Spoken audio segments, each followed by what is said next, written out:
WOWT starts with breaking news. New word from OPD tonight about charges expected to be filed for that Halloween night incident in Omaha's Minne Lusa neighborhood. Those pending charges would be first-degree assault on an officer and use of a weapon to commit a felony, the weapon being a vehicle. We're also told investigators have not been able to interview the suspect due to his recovery.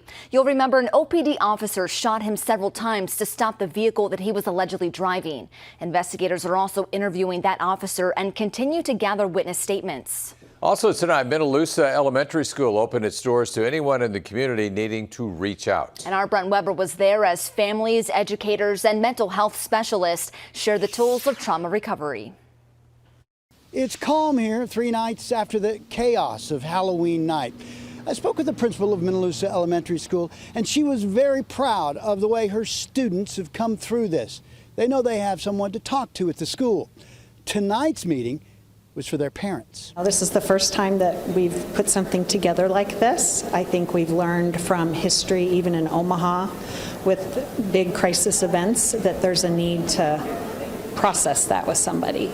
And sometimes you need to process that even with total strangers. This is just kind of an opportunity to work through any of those, residual feelings. Anytime you're involved in kind of a chaotic, something out of the ordinary where you're not expecting it, especially if you're a little one that you don't understand everything that's happening, they can be stressful, but and that's the goal here, is just to share some information if their little one is struggling a little bit, if they themselves are struggling, so that they know what to expect in the next few weeks, and if they do need more help, they know how to get it.